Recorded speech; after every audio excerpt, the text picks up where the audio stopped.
Thanks very much, Dan. Hi, everyone. My name is Yasmin Fritzlin. I'm with Neuroeconomic Consulting, and I've got the pleasure of moderating this session on the end of telecoms history. So, as you can probably guess, we're going to be discussing whether or not we truly are at the end of telecoms history. And in particular, we will be looking at whether or not data growth will continue and how we believe, data growth will continue. Will it plateau? Will it completely stop in 2027? And with me today, I have Dr. William Webb, who's the author of The End of Telecoms History. And so in his book, he's made two statements, which I think are key, and which we are going to ask you to vote on later on as well, which are: those who are well connected with good home broadband and good mobile coverage, even if it is only 4G, have all the connectivity that they need. He has also said that mobile data usage will plateau at around 15 to 20 gigabytes per user per month by 2027.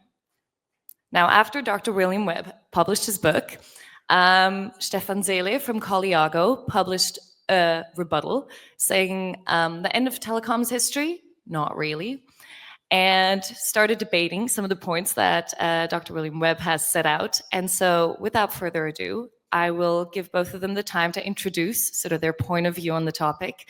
And then afterwards, we will get into the discussion. William. Thank you, Yasmin. Thank you, and good morning, everyone. Delighted to be here. As Yasmin said, my book is out. It made a key assertion that those who have good connectivity have sufficiency. I've seen a number of copies in the audience, so it's great to see that many of you have read it. I've only got a few minutes here, so I'm going to quickly rattle through some of what I think are the key points. So focusing on data growth, I think it's very clear that all the evidence out there shows that mobile data growth has consistently been falling over the last 10 years. It's still growing, but the rate of growth is going down. And there are numerous sources of evidence for that, and in fact, none that are contrary to that. So I think that is pretty much certain. The question is really now, how far does that continue and how fast does that go? And that's happening everywhere. So I've picked out three interesting countries here. Finland, because it has the highest average mobile data use per person, at about 70 gigabytes per month. But also India and China, two very big countries. And you can see for all of them, the picture is very similar. 70% growth about 5 or 6 years ago, down to about 10%, or in China's case, 5% now. And the key point I want to make is that these countries will plateau out at different absolute levels per capita, but they'll all plateau out at about the same time. And in my book, I said that the global average would be somewhere between 20 and 25 gigabytes per person per month, but each country is going to be quite different. Finland at 70, we heard earlier that India is currently at 21, so that'll probably plateau out at about 25. The UK is currently at about 9, only growing at about 7% a year, so that's going to plateau out at about 12. So we're going to see quite different plateaus across a number of countries, with a global average of about 20 to 25 gigabytes per month. And there are very, very few countries that have a different trend to that. And that fits absolutely with the concept of an S-curve adoption, which is exactly what you see with almost all consumer applications. You get the early adopters, the mass adoption, the laggards. And if you fit an annual growth line to an S-curve, you get that straight line decline. And that chart there shows a consolidated set of data across a number of sources over 10 years. And you can see that it has very, very consistently fallen over the last 10 years from 70% in 2013 to 20% in 2023, a 5% a year decline. And indeed, the early numbers I'm hearing for 2024 are for 15% growth, so exactly in line with that decline. And some of them are below that, such as the UK's numbers for 7.7%. So everything points to that continued trend. You're going to be asked to vote on forward predictions of myself and Stefan. I thought you might like to see some of the previous predictions. So what you can see there is my prediction, which I made in 2016, charted against the Ericsson numbers for actual outcomes from 2020 to 2023. You can see that my line from 2016 unchanged falls exactly on the Ericsson data, and indeed looks pretty much in line with it going forwards for the Ericsson predictions. And actually, Ericsson predictions come down every year. I suspect those will drop down slightly. Stefan published a forecast back in 2021. You can see the front cover and the forecast there of an 8-fold capacity growth between 2020 and 2025. That will be the blue curve. You can see that that is quite a long way above what subsequently transpires. And his more recent forecast is 4x between 2024 and 2030. That would require about 25% per year annual growth in order to deliver that between now and 2030. So essentially what you're choosing between is this. Do you believe that the straight line decline in data growth that has been consistent for the last 10 years throughout the introduction of 5G, COVID, all the other upheavals that we have will continue, as indeed it has done, I think, for 2024, reaching zero somewhere around about 2027, or at least a very small number? Or do you think actually that it will jump back up from its current roughly 15% to 25% and then level out at 25% from now till 2030? And I think for that trend of 10 years to change so substantively, there would need to be something very clear and obvious in the way that we use mobile data and mobile phones in order to make that happen. So I think it's over to Stefan to point out what is going to cause that dramatic change away from the trend that we've been seeing for the last 10 years. Thank you. Thank you, William. I'll hand straight over to Stefan.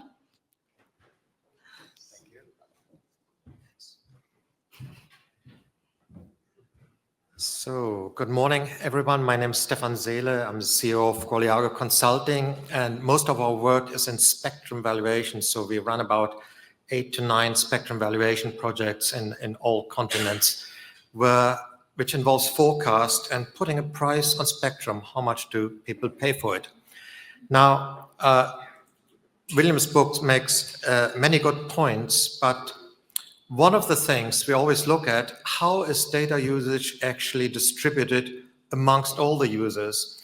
And here, and this is very typical for networks, we looked at by 10 percentile buckets. You can see that this is a typical network in Europe, that the top 10% already use above 100 gigs. Then it's much lower. So there's averages don't tell you much when you look at what's actually happened at the top end. These are the people with the good phones, active users, probably in an area which has good coverage and so on. So we already know that a significant percentage of the population uses 100 gigabytes a month or more, and not 20. The biggest explanatory variable explaining usage differences is age. This is from DNA Finland, publicly available data. What you see here is usage by age bucket. You see on the left the high usage in the 70 going to 80 gigs per month. Those are, I think, the bandwidth bulls, I would call them, very high usage. And then at the low end, you have what one might call the digital dinosaurs. And we all know what happened to the dinosaurs. So, and then I asked myself, hey, I saw this pattern of the correlation between age and the propensity to use mobile or adopt. I saw that before. And when was that? That was back in 97 when we were doing the 1800 megahertz license application. This was market research where they asked people the propensity to adopt mobile and willingness to pay.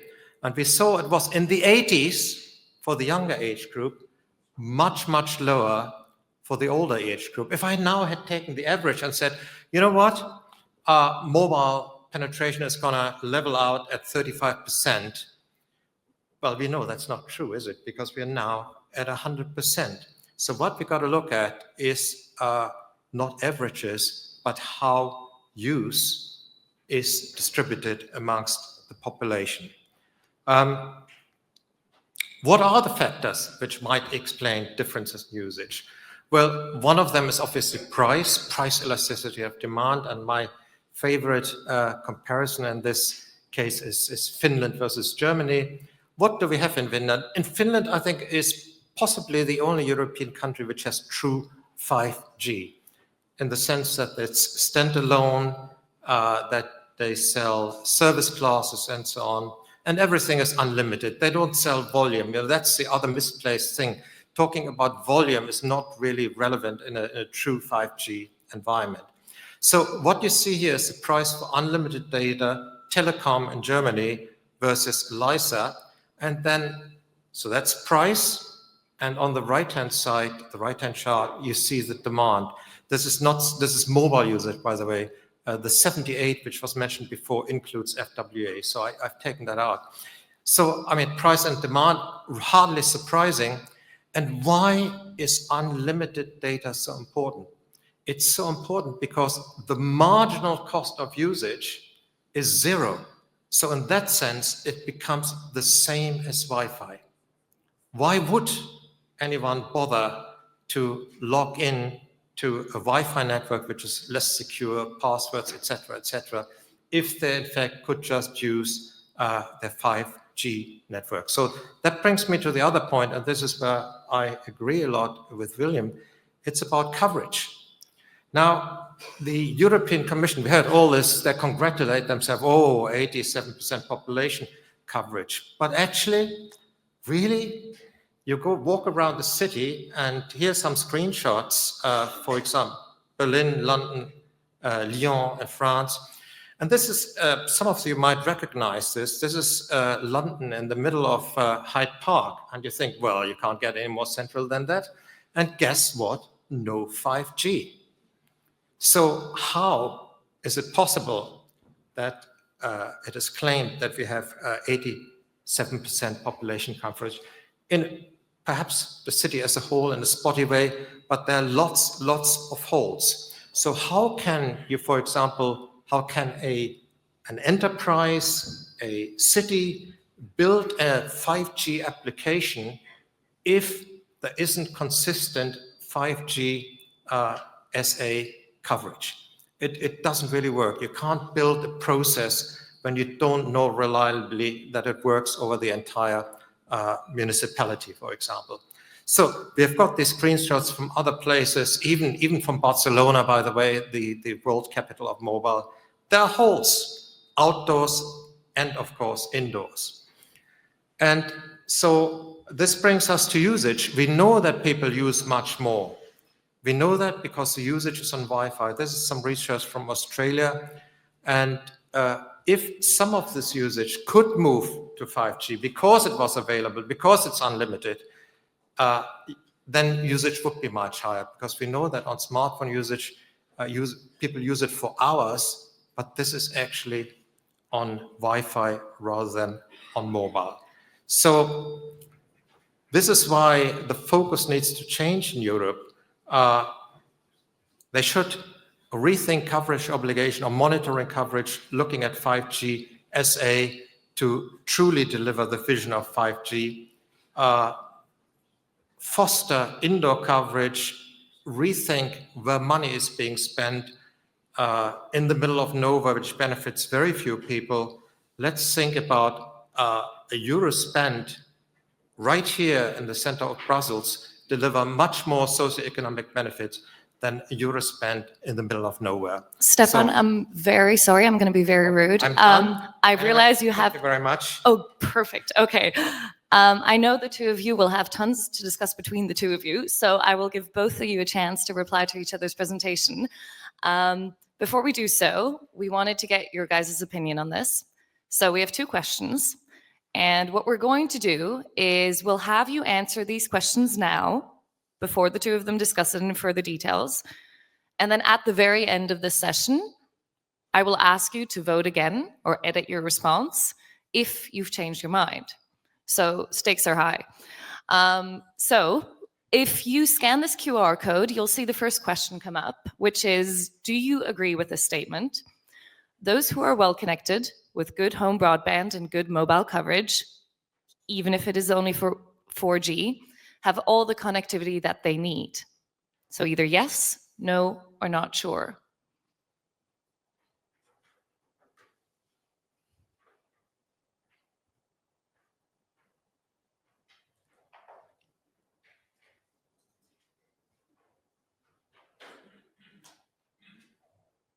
So the votes are coming in.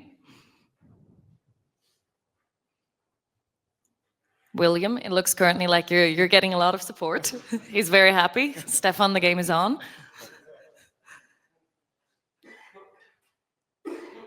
I'll give it a few more seconds.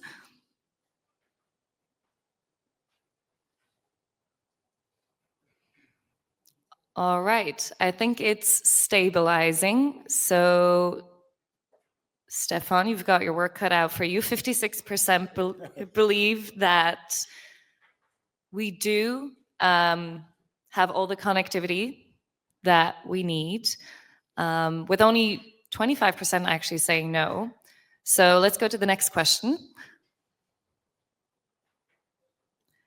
So the second question is, which of these two statements is closest to your view of the most likely outcome for data growth? So number one, mobile data consumption will plateau at a European average of around 20 gigabytes per user per month within the next 5 years. Or mobile data consumption will continue to increase to an average of around 100 gigabytes per user per month, or within 10 years. I think that's supposed to say within 10 years.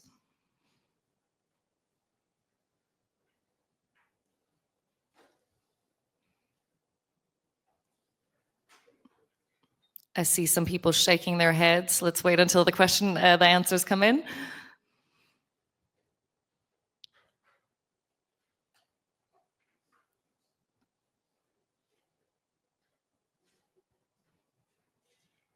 All right, interesting.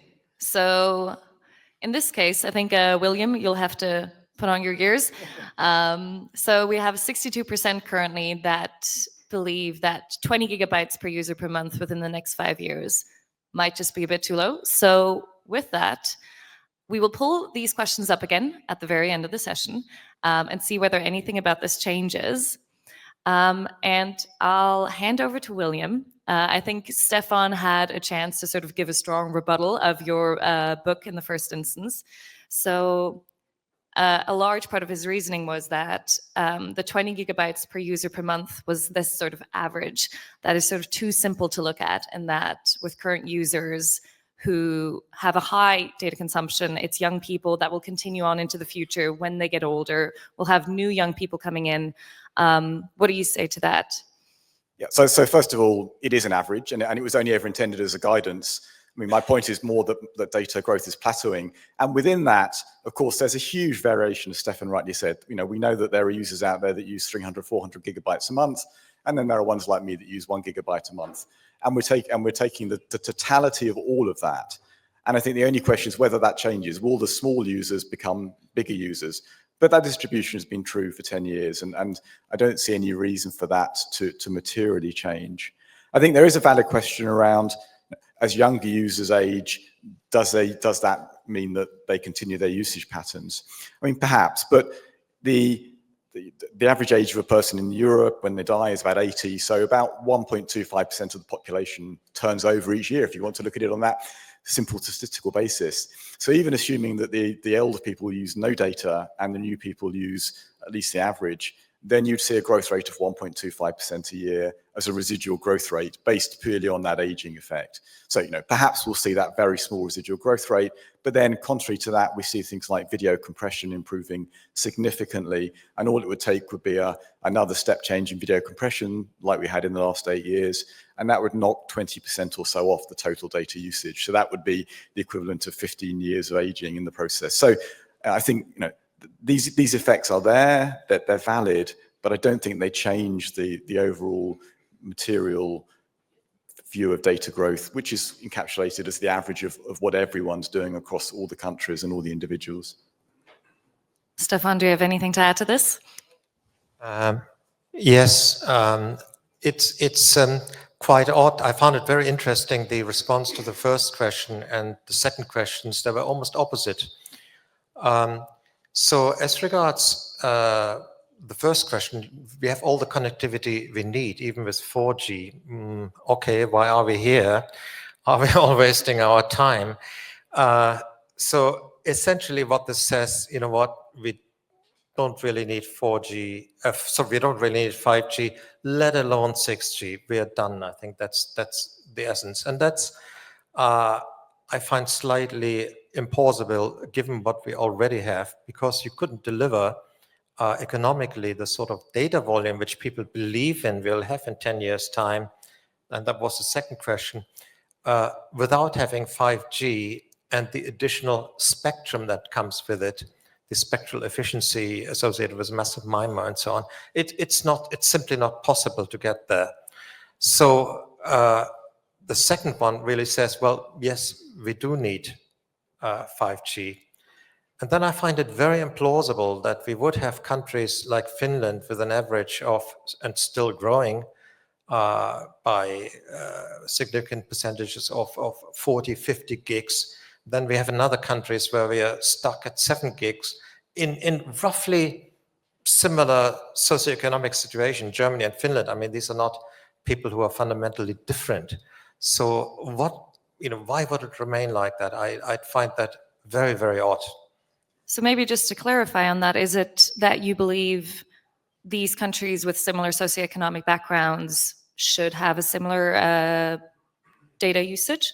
Well, yes. So if I have to pay for something, price elasticity of demand works. I mean, research has shown 99% of people prefer free to any other price. And so once you have unlimited, it's exactly that marginal use which becomes nil. And that's a game changer. So why would you bother as you walk around in a city to log into a Wi-Fi network on a supermarket or in a restaurant or something? If you could just ubiquitously always have that lovely connectivity, you don't have to think about it. By the way, it's secure. I noticed when I had to log onto Wi-Fi here, a message came up. This network is not secure, blah, blah, blah, activate your VPN, etc., etc.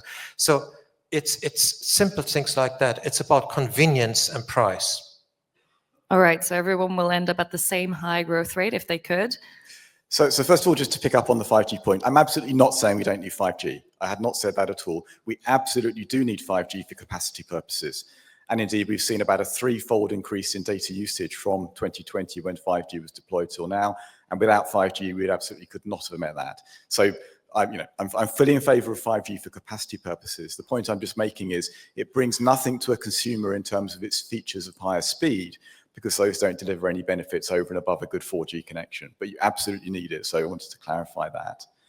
In terms of different countries having different levels, I mean, that has been the case for a long time. Finland is well reported. It's because it has a very high fixed wireless access penetration, which builds on the fact that its fixed line networks were rather poor for many years. And so it made sense to substitute out with fixed wireless access. We don't see that in other countries. They have a different fixed line level. So I think there's no reason to assume we'll all become Finland, far from it. And I think, every country is different. It depends on a whole host of factors, like whether you commute on public transport or not. If you do, you're more inclined to use your phone when you're commuting on public transport. You're not allowed to when you're driving. So there are a whole load of factors that mean countries will come out at different levels, and that's exactly the data that we see. And in terms of, if you had unlimited data, wouldn't you use it? Well, perhaps, but you don't. And who's going to offer you unlimited data? Because it's too expensive to offer unless you charge a lot more, and who's going to pay a lot more? So I think these hypotheticals, if it were all for free and there was tons of it, wouldn't it be great? Perhaps, but it's just not going to happen because the market won't deliver us that kind of a solution. All right, so your argument is we will end up at potentially different levels for different countries. I think one of the arguments you picked up was, Stefan, was that, if you just don't want to have the hassle of having to log into Wi-Fi, which is why sort of the difference between countries will decrease. But we have just spoken about this yesterday as well, where we were saying that actually seamless integration with Wi-Fi is one of the policy objectives. So if that is truly the case and users don't actually have to go through the hassle of logging into Wi-Fi, surely there could be some offloading of the data traffic onto Wi-Fi, and that could then potentially sort of get closer to William's argument that there might not be as much data growth as we might expect. Yeah, this is an interesting point. So the debate is not really how much people are using, but which network is used to transport it, because we know that the data usage from smartphone is way higher than what goes on mobile. So it's really the question of price and availability. and user behavior of young people who are on these very high data packets and so on, that they behave differently. And it's not just about people. 5G, after all, is the glue that holds, or that holds the fourth industrial revolution together. It's an enabler, and particularly 5G SA with network slicing and so on. That is the vision. Let's remember the vision of 5G. It's a fiber-like experience anywhere, anytime, 100 megabits in the downlink and 50 in the uplink. So it's not just about people with smartphones, but it's about all of these other things. Security operatives with body-worn cameras, smart patrol cars, and so on. Smart city applications. And that's much more about bandwidth and continuous streaming and so on. So that will add considerably to traffic. And certainly when we do spectrum valuation, the minimum operators are planning for, the ones that I think, well, a bit reluctant, is in 10 years, 400. But we have others, they're planning for 250. And to many, traffic forecasts have become irrelevant because what they're planning for is to deliver area traffic capacity so that everybody or all applications have access consistently to a particular bandwidth. Thanks, Stefan. So maybe let's pivot slightly. I know that, William, you said in your book that users don't require necessarily more than 10 megabits per second. I know Stefan disagrees on that to a certain extent. I think you said there are certain use cases that do require more than just 10 megabits per second. Do you truly not believe that there will be applications in the future, especially given that, you know, none of us are foreseeing the future. None of us know what new technologies might come in the future. I think it's easy to just kind of rely on what we know currently exists in terms of technologies and just assume, oh, these technologies might grow and require more data or more speed or latency, but we don't necessarily know what new app will come, what new technology will come. So sort of in light of all that, do you think the 10 megabits per second is truly sort of the end level regardless? I mean, it's certainly the level right now that you won't notice any improvement. Standard high definition is 3 megabits a second. The BBC tell me that their latest codec for 4K is 11 megabits a second, and it won't be long before that's below 10. If you go faster than 10, it's the TCP/IP protocols, the backend servers in the internet that will actually delay things, but so that any speed increase is not material. I mean, could you imagine wanting to go faster than that? I mean, of course you can come up with all sorts of hypothetical kind of concepts, but do any of these look like reality? I mean, for a long time it was the metaverse. I don't think anyone's punting too much on the metaverse anymore. Apple have discontinued their Vision Pro. All the signs are that those kind of things that would have potentially required high data rates are fading away rather than coming to the fore. I mean, 10 years from now, perhaps, but I think we're pretty safe in saying it seems very unlikely in the next 5 years we'll see anything emerging at scale that would require that kind of a data rate. Otherwise, we'd have seen a fairly strong instance of it already starting to happen in some situations. Stefan, do you have anything to add to that? I agree with William. This is a sort of misplaced focus on when people say, oh, we achieved a gigabit and so on. I mean, this is really pretty much irrelevant stuff. But it is nevertheless, when we want to get a glimpse at the future, if you go to your iPhones and you go to the highest camera settings, you know, in terms of frames per second resolution, you already require bandwidth of well above 10 megabits. And there are many other applications, and here I'd like to actually point to AI and the use of cameras. For example, field operatives with front and back body-worn cameras. The resolution is not about the human eye, but it's what the AI analyzer can see. So is the man who has a black object in his hand, is that an umbrella or a knife or gun? And this is all analyzed, obviously, by the streams are analyzed by AI, and then appropriate action is being taken and so on. We already have smart patrol cars, for example, in the police uses it in Taiwan and so on. So this is already there. Yes, granted, it's in its infancy and so on. And I struggle to see a single user using 100 megabits. It just seems outlandish. But as regards area traffic capacity, certainly the requirements, the 5G requirements to deliver area capacity, those are necessary, even just to serve, a bunch of people standing as a bus stop watching the Bundesliga. You need this sort of area traffic capacity. Thanks. Well, at this point, I'll open it up to the floor. Oh, wow, we have quite a few questions. Okay. Right over there, I think that's the first hand I saw. Mark Colville, Analysis Mason. William, I agree with most of what you've said. Thinking about your point about whether anything could change the game, one potential thing that could, and I personally don't think it will, but is worth considering is FWA. We've seen the differences in data usage, Finland with and without FWA included. We saw the figures from India this morning about the rapid take-up of FWA. And apologies, I haven't read your book, but is there an explicit forecast of where FWA connections get to globally, and what does that feed into the 20 gigabyte conclusion? Yeah, so I agree. FWA is an interesting case. I mean, actually, it doesn't change the thesis on data growth. It just shifts the data from fixed line to mobile. It's the same data, but nevertheless, it does result potentially in growth in mobile networks. I mean, my take on FWA is that it's only really economic for an operator to provide it where they've got spare capacity in their network. Actually building out new base stations, new antennas, new frequency bands to deliver FWA is generally not cost effective. So it has a sort of natural ceiling at the point where you fill up the network capacity that's sat out there that's spare. Beyond that, not really economic.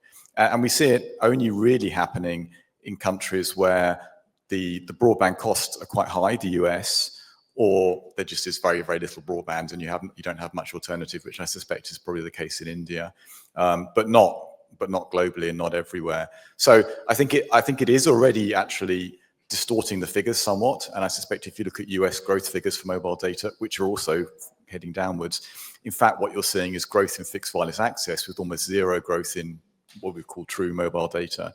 So I think we're already seeing the effect of it. I don't think that effect is going to grow higher than it is at the moment, but it might carry on for a few more years yet until we fill up the spare capacity on the mobile networks. But yeah, a very good point. Thank you very much. I think we had some questions over there. Yes, front row, or second to front row here. Oh, and please state your name and affiliation. Yes, hi. I am Goran Živec from Slovenia, an independent infrastructure operator. 2 points. One, I think most of this traffic is human generated. So what we are neglecting in this analysis is what is happening with the machines.